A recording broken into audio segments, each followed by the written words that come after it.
This is the Thar, the great Indian desert in Rajasthan, Western India, a land which has molded human lives for centuries. Here life in any form is a symbol of desperate survival.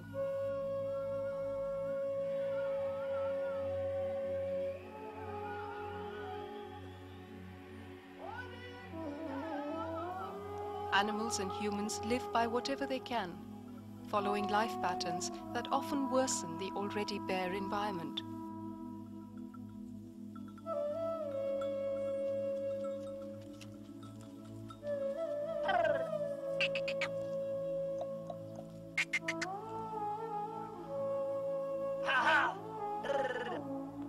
The process of desertification is continually aggravated, trapping more and more people in the vicious cycle of drought and famine. Except for the Bishnois. Rich and prosperous even in this harsh terrain, the Bishnois are followers of a 500-year-old religion founded by reformer saint Sant Jambheshwar, a religion born out of the desert, deeply rooted in environmental beliefs.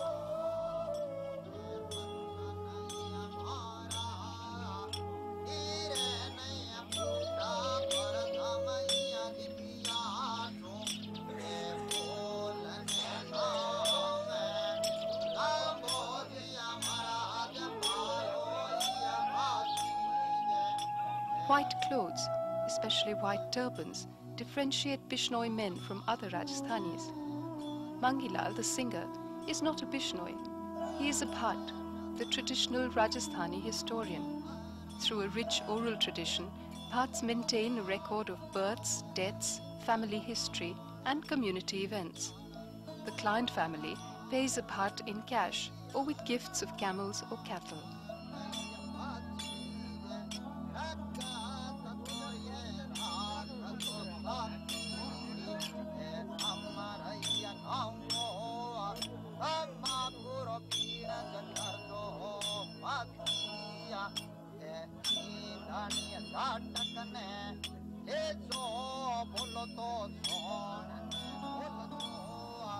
A Bhat is always present on special occasions.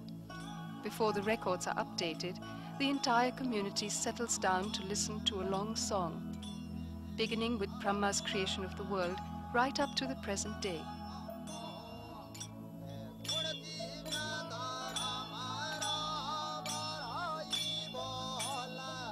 The tale of the 363 martyrs is a famous legend, placed in the 18th century when the Bishnoi faith was already 250 years old.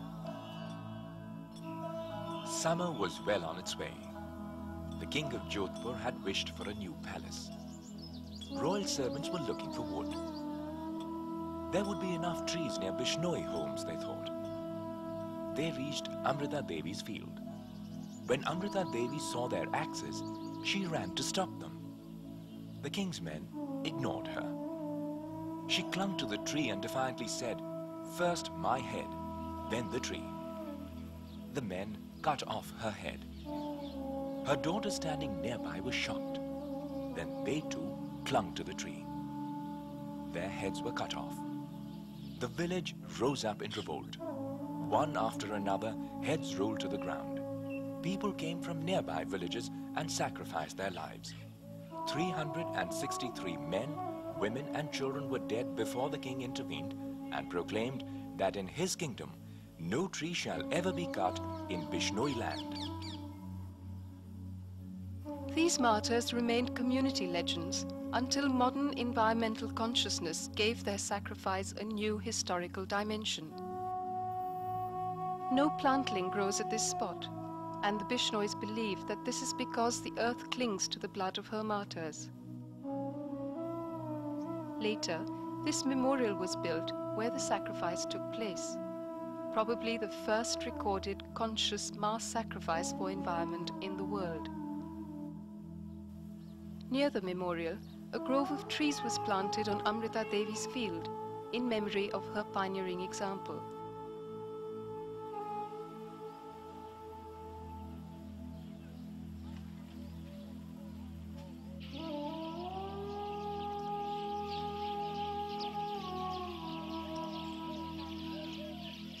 Bishnoi dedication to plant and animal life has not been diluted with time.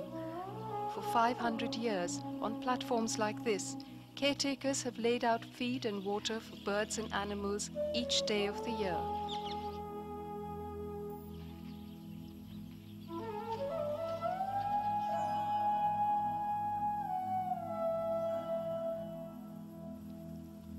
Wherever Bishnoi communities have created such patches of undisturbed nature, blue bulls, black bucks, chinkaras, and other antelopes roam without fear.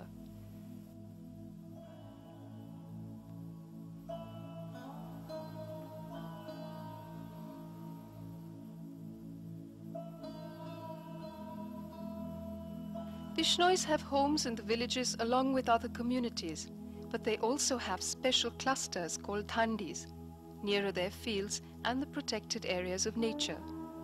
Hunters are scared to poach in these areas because Bishnoi men are very aggressive, and they can pick serious fights when they catch poachers.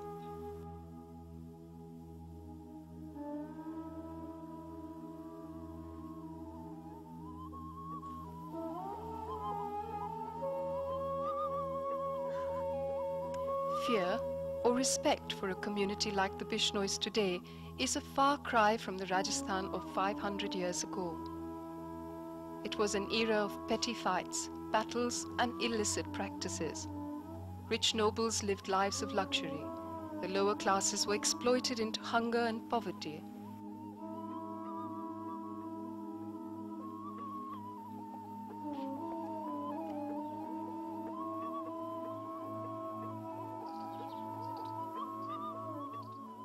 Religious orthodoxy was strangling the masses. Every man who could kill became a ruler of a little kingdom, and then went and built forts around himself. Society was ridden with physical and mental barriers. That was the background against which Jambheshwar preached the 29 tenets of the Bishnoi faith.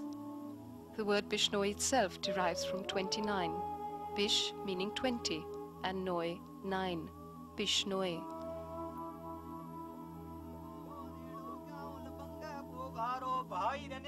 These 29 tenets are recited at various rituals by priests like Sukhdev. Bishnoi priests are supreme in their own village or temple. At a family ritual, Sukhdev is quoting and explaining Jambheshwar's tenets. Think before you speak. Avoid baseless criticism. Be sympathetic to plants and animals. Don't cut trees. Filter water with a cloth.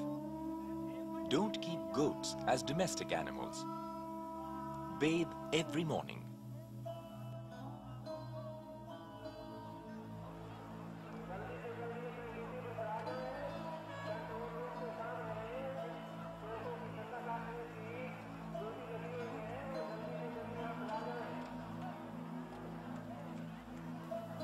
The tenets deal with human relationships, man's attitude towards the earth's resources, moral behavior, physical cleanliness, purity of the soul, and religious practice.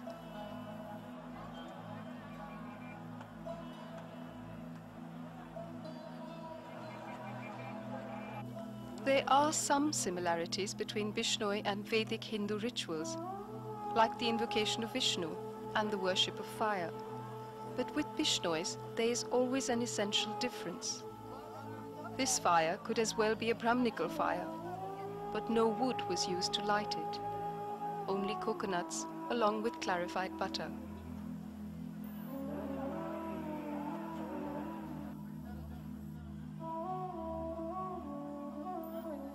Jambheshwar preached in local dialects, cloaking his reformism with familiar rituals so as to successfully attract followers from an illiterate and orthodox society. Born in 1451, he belonged to a landlord's family. When his parents died, he abdicated his inheritance. Then, for a long period, he meditated on a sand dune, until he formulated the 29 or Bishnoi tenets. With increasing popularity, Jambheshwar's identity became godlike, and his teachings became the basis of a new religion. Bishnois have their own fairs and festivals, focal points for pilgrimages. Here, the pilgrims are picking the bark of a tree with their fingernails as a sacred memento. The Prosopis cineraria, or kejari tree, is the Bishnoi symbol of sustenance in the desert.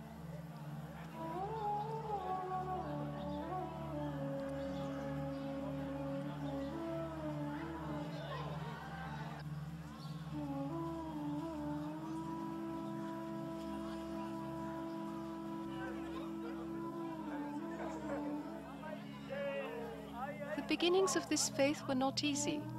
Thousands were fleeing Rajasthan in the 15th and 16th centuries, trying to escape death from famine and drought. Jambheshwar began by promising them survival, even prosperity, if they promised to work hard and be patient.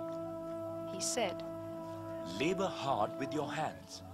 Follow a path of truth, non-violence, purity, and cleanliness. Maintain nature's balance by using your resources carefully. Man doesn't survive by food alone, but by raising all aspects of living and thinking to the highest standards. These concepts emerged out of the long period that Jambheshwar meditated at a place called Sambharasthal, where pilgrims perform many rituals in his memory today. They scrape out the dry earth, carry it up, drop it on a mound, where the legendary meditation sand dune is said to have been.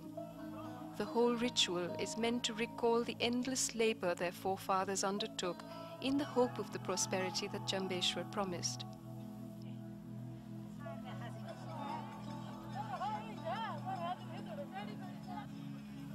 The Bishnois are a prosperous community today, many of them rich farmers, milk sellers, or truck owners, often envied by other communities who grudge them their wealth and gold, but they never take their own prosperity for granted.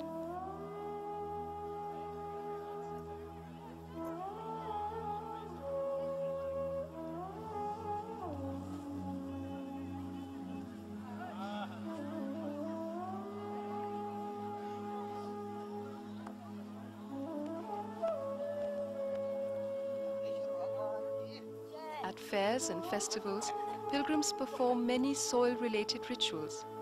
They raise mounds in the name of each crop and pray for a good harvest.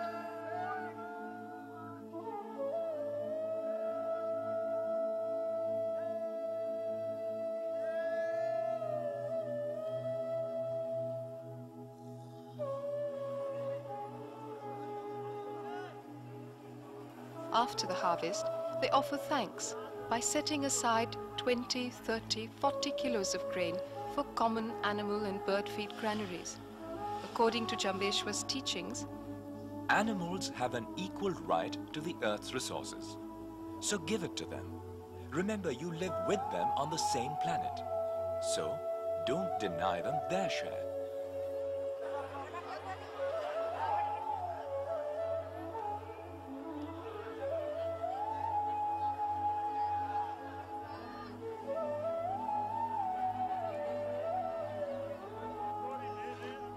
These practices have been maintained since the first Bishnois were initiated, half a century ago. Pal, or water sipping, was the Bishnoi initiation ceremony. Jambheshwar disregarded the caste system. He said, The color of all blood is red, and the same life flows in all bodies. He used water to break the barriers of caste, because it was water which was never shared between upper and lower castes, between Hindus and non-Hindus. After Jambheshwar's death, the original reason for the ceremony got lost in orthodoxy. Those who are Bishnois today are in fact descendants of those who were initiated during his time.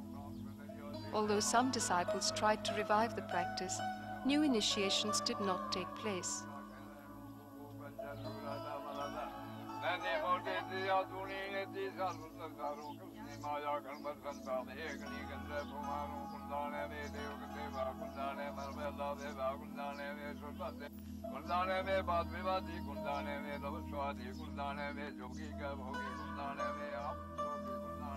The Pal ceremony is now a ritual performed within the community. Performed for birth, death, marriage, or postnatal purification ceremonies, and especially for baptizing a newborn child, confirming his Bishnoi antecedents.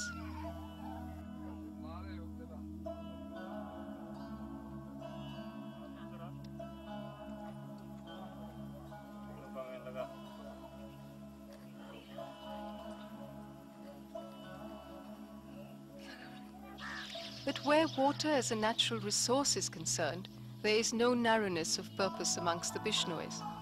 Near villages, it is they who maintain the lakes, desilting the basin every year, planting khejuri trees on the banks. But anyone can use the lakes.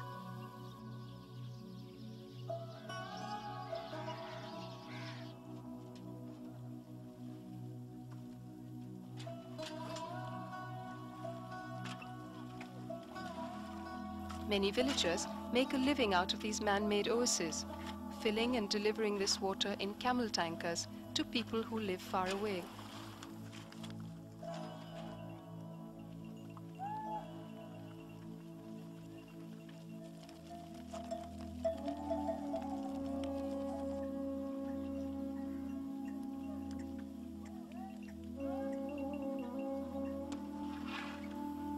The attraction to waterholes is the crux of desert life. Water is a scarce commodity, and agriculture in the desert is dependent on unpredictable rainfall. Knowing this, Jambheshwar had widely propagated cattle keeping. Today, it is the backbone of Bishnoi economy.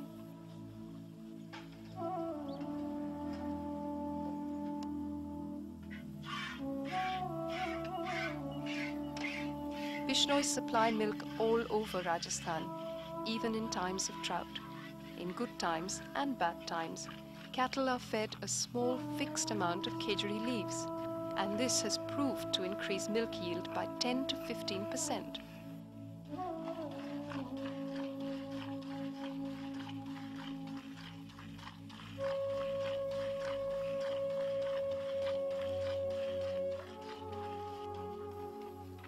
Even during the severe Rajasthan drought of the 80s, the Bishnois were the one community that did not feel the need to migrate.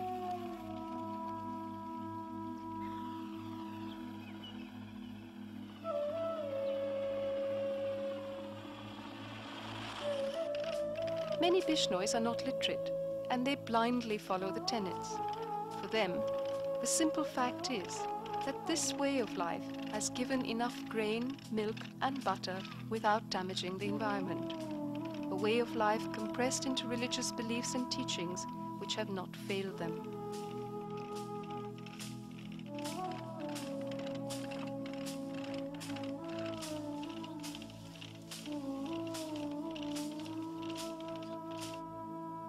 Many couplets of Jambheshwar and his disciples talk of trees, especially the khejuri or Prosopis cineraria. We should always remain sympathetic to all living things and never cut a green tree. All trees should be nurtured with love, and the khejuri must always be protected. The khejuri is specially planted within agricultural fields. Its 30 meters deep vertical roots draw water from the subsoil and also enrich the field with nitrate activity. The small leaves allow for the passage of sunlight and provide humus. For a Bishnoi farmer, the khejuri is indispensable for fruit, fodder and agriculture. Multiple cropping is common amongst this community. With just one harvest, they often grow surplus through their careful farming methods. Bishnoi women share the burden of agricultural work. In the villages, they are a force to contend with, both within and outside the community. Over the centuries, they have become the fiercest protectors of the land, the trees and the animals. In essence, of the religion which has provided their families with a prosperous livelihood. According to Bishnoi tenets, a Bishnoi woman is expected to maintain a 30-day postnatal quarantine and a 5-day menstrual quarantine. Apart from that, there is very little that can keep a Bishnoi woman from her community role. Many local anecdotes talk of Bishnoi women who have dragged poachers onto the street and beaten them up, especially if they are misguided Bishnoi men. Within the community, the word of a woman is respected, accepted, and acted upon. Sant Jambheshwar had repeatedly said, there should be a noble and respectful relationship between men and women.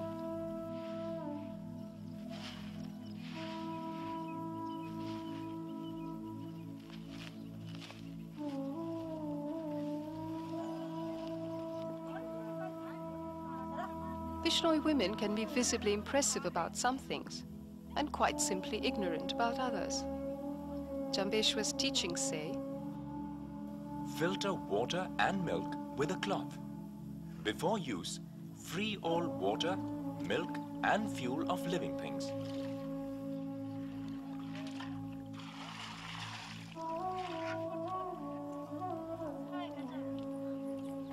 This was in an age when the microscope was not invented, nor bacteria discovered. For these illiterate women, microscopes and bacteria still do not exist. And so they happily follow filtration as a religious practice.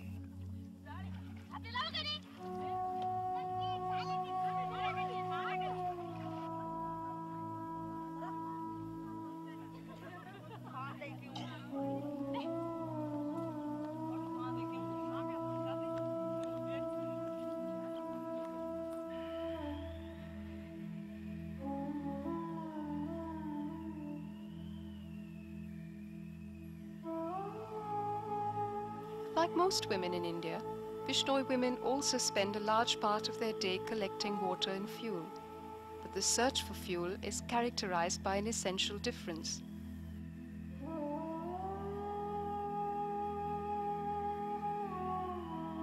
A Bishnoi woman does not cut fuel wood. Instead, she walks near lakes and grazing areas for hours, looking for dung.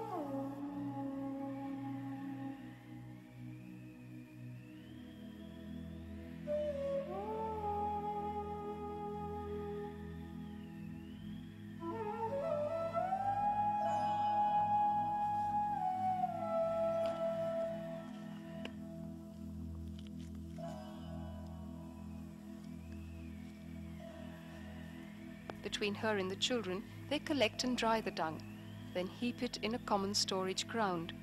Families pick dried cakes from their personal heaps every day and carry it home for fuel.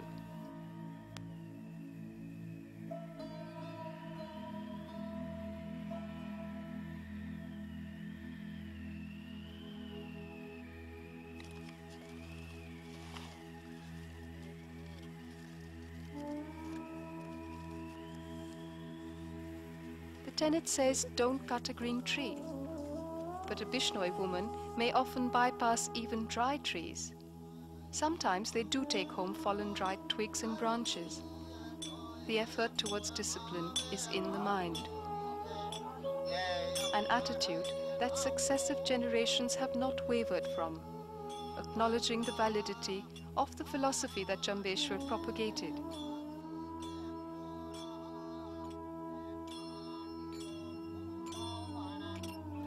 Listen with care. If you live moderately, shun greed and work hard, this earth will always bear fruit. You will always have enough and more. Remember that. Be prudent and you will be happy. Which they are, with enough food, enough money, enough gold, and an undamaged environment.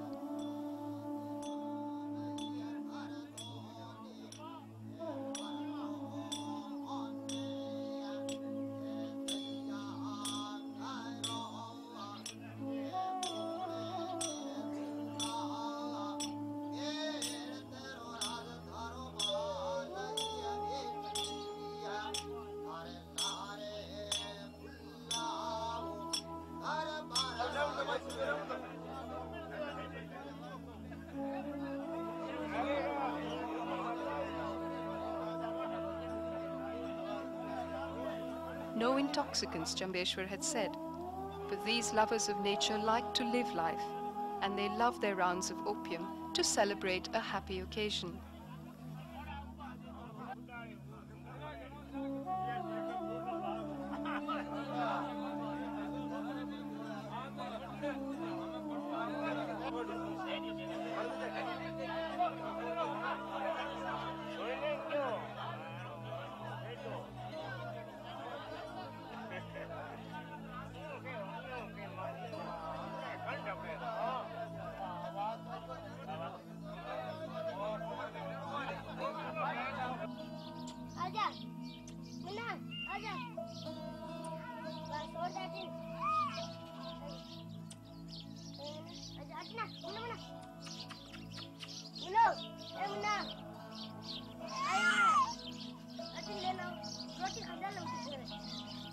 Over the years, Bishnois have influenced other communities to love and nurture life as well, like this non-Bishnoi family living alongside them. 2 deer were lying injured in their field. The family brought them home, and here they are, just like any other family member.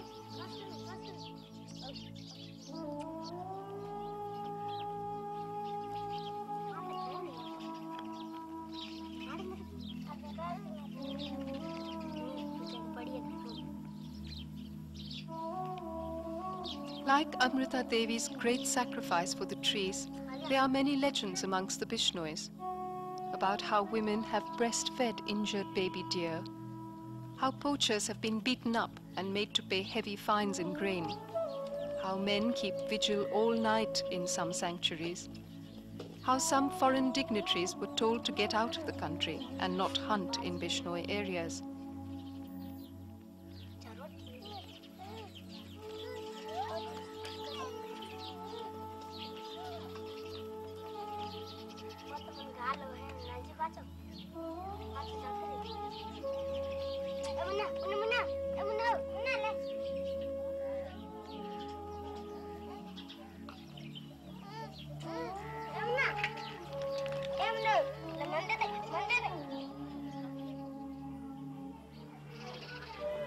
Behind all these anecdotes is a collective faith that all plant and animal life must be allowed to live, that life in any form is precious and worth any sacrifice, even one's own life.